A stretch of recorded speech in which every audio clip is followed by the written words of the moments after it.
कि जो audio leaks आपकी और बुशरा बीबी की आई, उन ऑडियो लीक्स में ये एक इम्प्रेशन देने की कोशिश की गई कि आपका या उनका कोई अफेयर है, इम्प्रेशन ये देने की कोशिश की गई।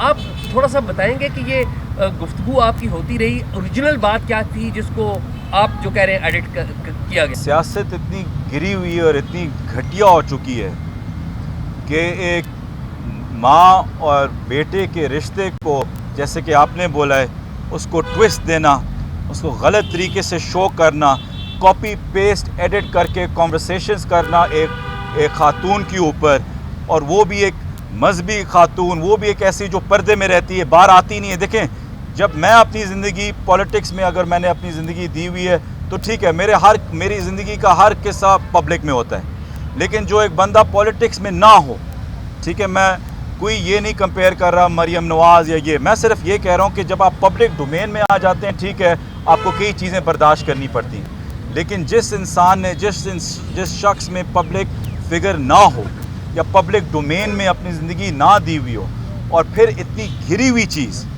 कि जो मेरी वालदा की जगह पे हो, जो एक बेटे के रिश्ता रखती हुई हो, बेटा कहती हो, वो ऑडियोज़ नहीं निकली जहाँ वो कह रहे हैं बेटा तुम ये कर दो, बेटा तुम वो कर दो, वो लिक्स जेब में है, और बाकी को एडिट पेस्ट करके इतना गिरा हुआ इल्ज़ाम लगाना क्यों?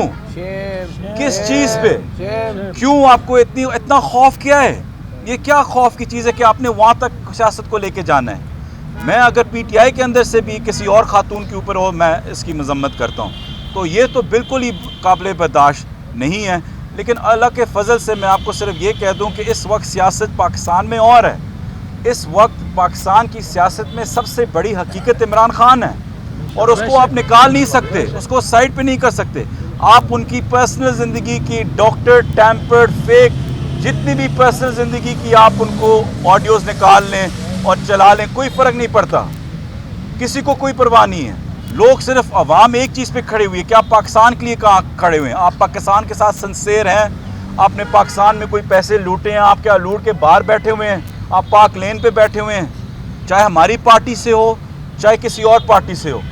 पाकिस्तान से जो भी बाहर गया वो आपके सामने है, जो पाकिस्तान यहाँ आके जो मुकदमे वक्त ले रहा है, सह रहा है, वो भी आपके सामने है। तो इसमें दो राय कोई नहीं है, और मैं यही कहता हूँ कि गुजारा अगर आपको सियासत करनी है, मर्दों की तरह करें, हौसला रखें, मुकाबला करें। एस्टैब्लिशमेंट निकाली है, कौन निकाल? देखें, ऑडियोज़ ख़ास तौर पे जो मेरी लिमिटेड नॉलेज है, दो ही इदारे होते हैं जिसके पास इतनी कैपेबिलिटी होती है, 2 या 3 इदारे होते हैं पाकिस्तान में, तो उन 2-3 इदारों में से होगा, जिनमें से जब इमरान खान प्राइम मिनिस्टर थे भी उनके नीचे थी, बाकी 2 इदारे थोड़े बहुत अपने इंडिपेंडेंट हैं।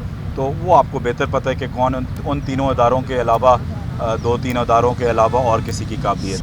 कि एक और मामले में भी आपका नाम लिया जाता रहा, वो मामला था घड़ी बेचने का मामला, कि वो प्राइम मिनिस्टर की कोई घड़ी थी जिसको बेचने के लिए, वो असल कहानी क्या थी, कुछ ये बताइए।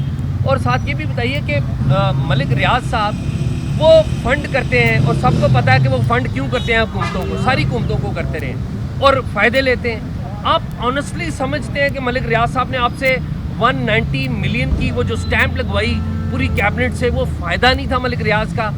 डू यू ऑनेस्टली थिंक कि वो कोई फ़ायदा नहीं लिया? देखिए, जहाँ तक घड़ियों का सवाल है, मैंने पहले भी बोला है, फिर से बोला है कि मेरा ना मैंने कभी कोई घड़ी बेची है, ना मेरा कोई लेना देना है। मैंने उस एक इंटरव्यू में भी बोला था कि शायद अगर मुझे पता होता कि वो काबे वाली, तो क्योंकि मैं घड़ियों का शौकीन हूँ, मैं ही शायद ख़रीद लेता अगर मुझे पता होता, तो ना मैंने बेची है ना वो चीज़ ख़त्म हो चुकी है। और मैं उस पर बार बार आप कह दूँ, तोशा खाना में जो भी चीज़ जाती है वो आखिर में ऑक्शन ही होती है, और ख़रीद के जो उसके कायदे कानून है, उसी जो भी परसेंटेज उस वक्त बनता होता है, वो दे के वो आपकी मालकियत बन जाती है। अगर मैंने आपका फ़ोन ये ख़रीदा हो और मैंने ले लिया हो, मैं उसके बाद फ़ौरन इसको बेच दूँ या आपको वापस बेच दूँ, वो मेरा प्रोग्रेटिव है, क्योंकि वो मेरी जायदाद है, वो मेरी ओनरशिप है, मेरा एसेट है।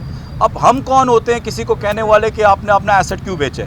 आपके हालात कुछ और होंगे, मेरे कुछ और होंगे, मेरे आज अच्छे हैं, कल बुरे हैं, मुझे अपनी शायद गाड़ी बेचनी हो, आप मुझसे पूछेंगे कि आपने गाड़ी क्यों बेची है, तो वो आपकी मालकियत है।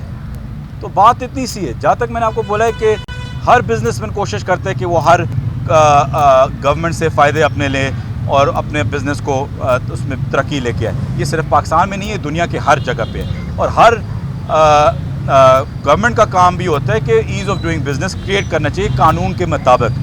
मैं नहीं देखें, कानून अगर वायलेट हुआ है तो 8-9 महीने से ये गवर्नमेंट में है, दिखाएं कि काम वायलेट हुआ है। वायलेशन खाली बताएं। हम तस्करे कर सकते हैं, हम चीज़ें 1 2 3 जोड़ सकते हैं कि यहाँ से कुछ और जोड़ दो, उसको कलकादर के साथ जोड़ दो, उसको यहाँ जोड़ दो, तो शखाना कानून सामने लेके आए, उसमें कोई वायलेशन जो है उसकी क्लियर कट वायलेशन बताएं। अगर कोई वायलेशन है, आप इस वक्त मौजूदा हुकूमत हैं, आप NCA को बुला सकते हैं, आपके पास हक़ाइक़ है, आपके पास अथॉरिटी, आप UK जाके NCA के साथ बैठ सकते हैं, उनसे रिटन स्टेटमेंट ले लें कि कोई कानून की वायलेशन हुई है।